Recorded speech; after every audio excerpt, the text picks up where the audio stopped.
Hello and welcome back to our top 100 board games of all time. We're Dorks Gone Wild. I'm Kyle. And I'm Tina. So now we're in the top 50. So now we're getting to the upper echelon of the games that we like. These are games that we play a lot. We'll play anytime and don't quite have all of these yet, but we have a majority of these.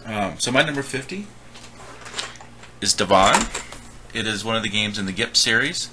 It's a two-player abstract, kind of like a King of the Hill. We were trying to get the most number of discs on a stack at the end of the game. It's a very cool game. I really enjoyed this one. It's probably my favorite of the GIP series. And you're really good at it. And I'm actually good at this one. Really like this one. The setup time takes a few minutes to do. It's actually about the same length as the actual game itself. But really like this one. We play this one at lunch a lot. Devon. My number 50 is Cinque Terre. So we just got this one. Thank you, Michelle. And I really like this one. Kyle doesn't like it as much because he's got some issues with the colors of the cubes. And they're all cubes, so there's no distinguishing between them other than the colors, unfortunately. It was made in 2013. Plays 2 to 5 players. We've only played it once because of that issue. Plays in about 60 minutes. It's a pick up and deliver, set collecting, and it's replaced, or at least I like it better than Finca. And I really like Finca. Yeah, and I like the mechanics of this game, but I am slightly colorblind, not fully colorblind, but I have trouble with certain shades, and in this game, they're like all... I could not tell the difference in most of the colors. So unfortunately, this would be one I can't really play a lot. We're going to have to figure something out. We're going to have to get some different meeples for it or something. But the components are really nice, and there's a little truck that you're supposed to put your fruit on to drive it around and everything. And it's got hidden goals, which I love. My dislike is the color issue for Kyle, and the fact that when we opened it the very first time, the board popped in my hands, and Rio Grande wants us to pay for a new board, and boo on Rio Grande. But anyway, that's my number 50. My number 49 is Diamonds. This is a short little trick-taking game. It's got some really cool mechanics in it as far as where normal trick-taking games, if somebody plays a suit, somebody follows it, and you win the suit if you have the highest card, and then if you don't have the suit, usually nothing really happens. But in Diamonds, when you don't have the suit, you get to do another action. So in this game, you're trying to take gems and you're moving them. You're trying to get gems in front of your storehouse, and then from your storefront, and then moving it into your vault.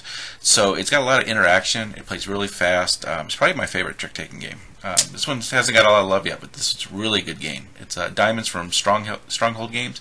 Plays 2 to 6, I believe. Yeah. My number 49 is It Happens, which is the most felled game that we have, and I am horrible, like beyond horrible at this game. I have never won it, and I still love it. It plays 2 to 5 players. I think this is only 5-player game too. I think. One of few. I think he has a couple more, but not many. Oh, okay. It was made in 2010, and this came out with the Kickstarter of Amerigo, but it was out before that. Yep. Just never heard of it. We have played it 7 times between us and plays in about 30 minutes. It's dice rolling and set collection. It's really silly fun. The art is really great, and surprisingly enough, Michael Menzel, the guy that did the Stone Age art, did the art for this, which is crazy to me. So polar opposites in the art there. My dislike is that I suck at it. Yeah, I really like this one. It's a fun, silly little short game. Yep, good filler. Number 49. So my number 48 is PI. This is it's Clue. That's basically what it is, but it's a much better version of Clue because there's not moving around, there's not rolling dice, there's never those turns where you can't do anything. This is a Martin Wallace game. It's it's one of my favorite deduction games. You're trying to figure out who was the murderer, where they did it, and what the weapon was. So if you played Clue, this will feel familiar to you, but it's a much more gamers version of Clue. Kind of wish the box was better too, because when you look at the box, it kind of looks pretty boring. But it's a very fun game. It's something I really like to play. It's a game where everybody has to really pay attention to what's going on. Yeah. You actually get penalized if you give out bad information in this game, so you do have to pay attention. But I really like PI. It would be easy to give out bad information too, because that board is really busy. The board's really busy, and it's hard kind of telling what's going on at times and where stuff is. So, but I really like PI. But you really got to pay attention and kind of be ready to play that type of game. It's good. My number 48 we don't have yet, but I definitely want. It is Raw. It was made in 1999. Plays 2 to 5 players. We've played it 3 times. I think I played it twice anyway. In 45 to 60 minutes ish, depending on depending on that specific game, I guess. It has auction bidding, press your luck, and set collection.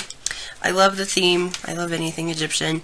The auction is really cool, how you can bid on something and you really have to want it, because if you bid on it and you win, you lose that tile with that high number or whatever number that is. So you really have to want it. It's a little different than just a regular bidding mechanic. And the components are really nice. The art is nice. And the only thing I don't like is that we don't have it yet. Boo-hoo. My number 47 is tzolk'in. This is one of the most unique games I've played. So it has a gear system that moves, and based on how it moves, it kind of affects the time of the game. It's got one of the best boards I've ever seen. Even the art's on it great, besides the gears. It's not a gimmick game either. The gameplay in this is really smooth. It's a worker placement. It's got a really cool mechanic where you either have to put stuff out on the board or pull people back. So it's got a timing issue that's really critical in this game. It does have, you have to feed your people. I hate doing that in games. He does. He will not feed his people. I really don't care about my people if they live or die. He's a terrible ruler.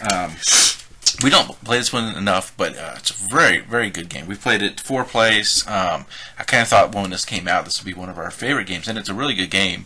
But we just have not played it enough. But check this one out. It's not a gimmick game. Even though you look at the back, you see the gears. This is a really solid game. tzolk'in. Yep. My number 47 is Love Letter. It comes in the tiniest bag ever. It was made in 2012. It plays 2 to 4 players, and we don't like this game at all. We've only played it 30 times. Yeah. 30 times. It plays in 20 minutes, so we'll pull this out whenever and just, okay, we're going to play Love Letter for 20 minutes. It's bluffing, hand management, and deduction. And they also rebranded or rethemed it to Letters to Santa. So it's got like Krampus and Santa and Mrs. Claus and stuff, which is pretty cute. But it's the exact same game. So you already know how to play it. Just pretty cool, pretty cute. It's quick, it's a fun filler. And my dislike is the player elimination, but seriously, the player elimination is like a minute, and it's fun enough to watch the other people while they're playing that you don't even realize that it's player elimination. So yeah, this game's a lot more fun than it should be. It is true. It is. When I first saw it, I didn't want to buy it based on the name and the way it looked, but I ended up buying it because some people were talking about it, and we loved it. It's great. You like a girl's game. Yeah, it's a good game. My number 46 is 7 Wonders. This is a game that used to be one of my favorite games, if not my favorite game at one point. The only reason it's dropped is we've played it over 30 times. So we just played it to death. So, but that doesn't mean I still don't love it. It's a card drafting game where you're building up the 7 Wonders of the ancient world. Really like how this one interacts with the people closest to you. You don't get to actually interact with the whole table, but to the right and the left, you really interact with them a lot. It's got great expansions too. We have leaders and cities. We played them a lot. I haven't played Babel yet. We just haven't played 7 Wonders in a while. The more players, it plays up to 7 players, and the more players doesn't slow it down, which I really like about that. It's one of the few games that we have that plays 7 players. Yes. So it's nice to get a whole group together, especially if they know the game. You can play this in 30 minutes, and it's pretty fast. So really, really like this one. It's not a good 2-player though. Yeah, the 2-player not mechanic is not very good. It's got that dummy player, and you gotta play. Just not very good. My number 46 is Pillars of the Earth. I have only played this once, but I really, really liked it. And I think Michael Menzel did the art on this too. The board is beautiful. It plays in about 120 minutes. It plays 2 to 4 people, and it was made in 2006. It's worker placement and economic. I want to play it with more than 2 people though, because I think that's going to bring a whole new dynamic to it, which it does with a lot of games, but I think this one specifically would be better with more than 2 players. I really like the components and the artwork and the player turn mechanism, how you... Yeah, it's determining who goes first. It's very unique, very different. If you want to go first, you just pay more. So you're trying to balance the need to get something done over the cost of... Because it's a very tight economic game. Yeah. Money is scarce in this game, so you're trying to time those 2 things. Yeah, but it's a really good game, and I can't wait to play it with more people to see how different it is. Yes. Pillars of the Earth. My number 45 we don't have is Finca. It's a game that Tina just talked about earlier. It is a pick up and deliver fruit game, which shouldn't be something I love, but it is a great game. It has amazing components. They made the fruit actually look like the fruit, so those of us who can't tell color very well, I can still tell what's going on in this game pretty easily. So really like it. It's got a rondelle. I love rondelles. Anything with a rondelle I probably will like. It's a lighter game, you know. It's one of the games where you're also finishing goals, which I really like. So you're kind of looking at the board. But the cool thing about Finca is all the goals are shown to everybody. So you don't know what everybody's working on exactly. So there's a timing issue when you go for the goal. So I really like Finca. Very good game. Yep. My number 45 is Through the Ages. I did not want to play this game. I was adamant that I did not want to play this game. I don't even remember why I didn't want to play it now, but I did not want to play it. And we got it for Christmas through the Secret Santa, and Kyle made me play the advanced game, not the full game. Not the full game. No war. Yeah, and I loved it, of course, because I'm an oxymoron. Anyway, it was made in 2006. It plays 2 to 4 players. I need to change that. I played it twice, and I definitely want to play it again. Plays about 240 minutes for the advanced game, anyway. That's pretty long. Yeah. And that's with some teaching in it as well. True. But it's still a long game. Even if everybody knows the game, it's a long game. There's a lot of ages you gotta go through. Yeah. But it's got action point allowance and auction and bidding, card drafting, and hand management. And the artwork's pretty funny on it. I mean, it's quirky and fun. I really like building up my civilizations, and it's got the tech tree where you're like upgrading things, which I really like. And I like getting the different leaders and having the different abilities and stuff. And I dislike the 5 million little tiny pieces that roll everywhere if you sneeze or look at it wrong.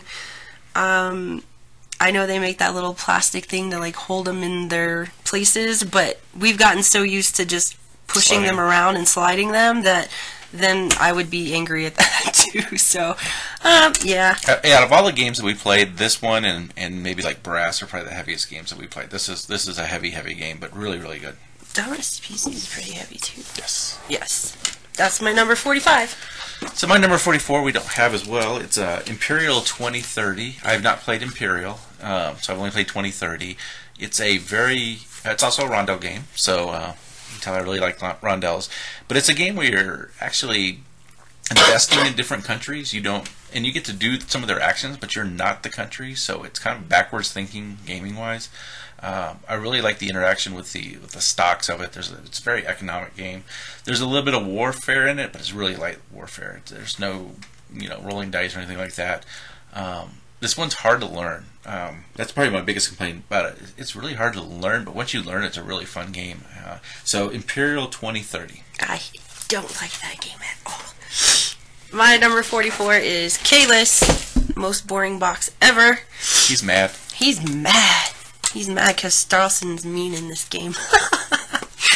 It was made in 2005 and it plays 2 to 5 players. I played it twice and I really like it. The first time that we played it, Steve told us that it wasn't mean, and then it was mean, and I was sad. But then I replayed it, knowing that it was mean, and I really liked it, actually, a lot. It's got worker placement and city building, and it's got some economics in it. I like that you're upgrading buildings. I like to upgrade stuff, I don't know why. I like upgrading the buildings. I like to block Steve as much as possible, because that's hilarious to me. And I just like that it's mean, but if I know that it's mean going in, I have an easier time dealing with that, and it's one of those that you pretty much have to be mean, or you can't get anywhere. It's part of the strategy is denying other people actions. So yes, it is part of the game. Yeah. So going in, if I know that, then I'm better able to deal with it. But I don't usually like to be mean in games.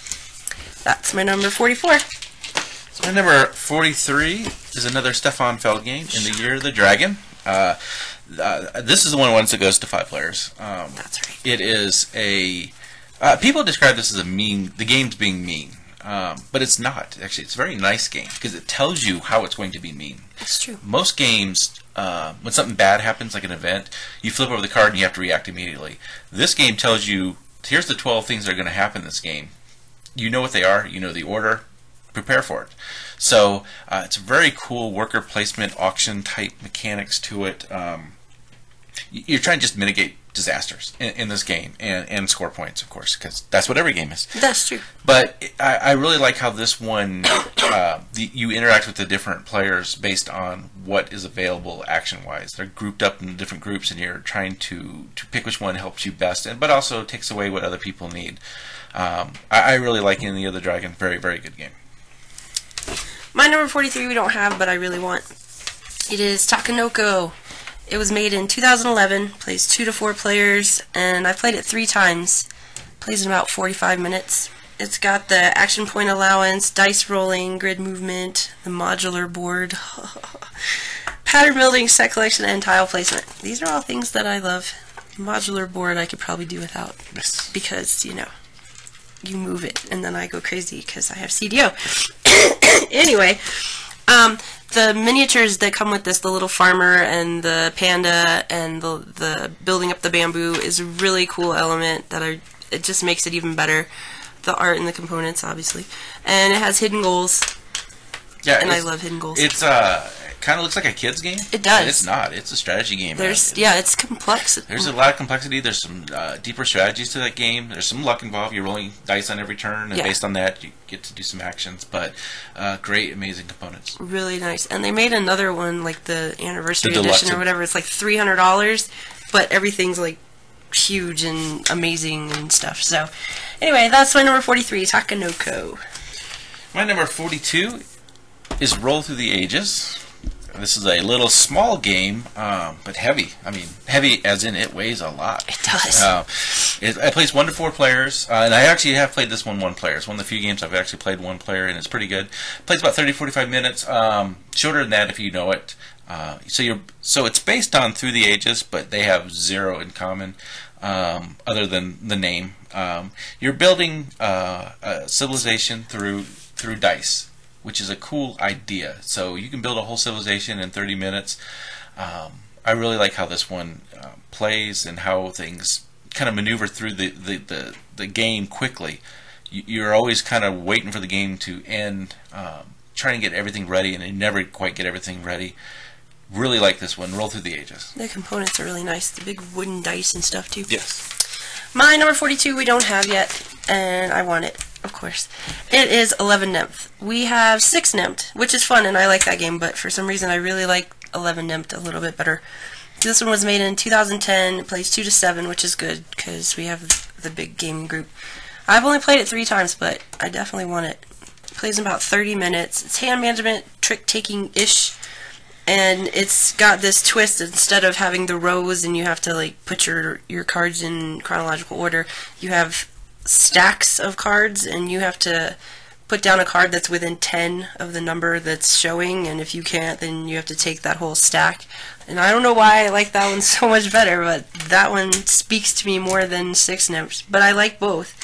And so 11 Nymphs is my 42. Yeah, I definitely like 6 Nymph better, but 11 Nymphs. It's a fun game. It is. Just something a little different. So number 41 is a little game. I'll have to pull this one up. Star Realms. So this is what we have right here is the two-player only variant, but if you buy multiple sets of this, you can play with more players. So right now we've only played it 2-player. It's a deck builder. That's all it is. It's the same as Dominion, where you have 10 cards, you draw 5 of them, you buy cards, but in this game you get to attack the other person, which is really cool. So there's a lot of, but it's attacking not in a mean way. It's just that it's what you do in the game. So there's not another option. It's not like, well, maybe I won't attack you. So you're just going back and forth, trying to get the other person to 0 victory points. Really plays fast, really innovated. There's some magic feel to it, where you're trying to match up different symbols to get better powers. So that if you're a Magic player, I think you'll really like Star Realms as well. It's not a collectible game as far as whenever you buy a pack, it's the same pack. So I like that as well because I don't like collectible games. Star Realms. And I need to play it, I guess. Yes. My number 41 is Guillotine. This game is stupid fun. Oh my gosh. It was made in 1998. It plays 2 to 5 players, and we played it 14 times. We played it a lot when we very first got it, too. Plays in about 30 minutes, and it's hand management, some take that. I really like the humor in it because you're basically just lining up nobles, and there's a little like paper guillotine at the end, and you're like chopping their heads off. And all the cards have different actions on them, and I like the take that aspect of it. And it can end quickly. Like there's a card in there that says the round is over if you play this card. Boom, done. I hate that card because Kyle plays it on me all the time, and I'm like, no, I had something good set up. But it's a lot of fun, and it plays quickly, so. It's a good gateway game too. Good filler. Yeah. That's my number 41, Guillotine. Thanks for watching, and we're getting closer to the top 10 games. So we'll be back soon. Thanks for watching. Thanks.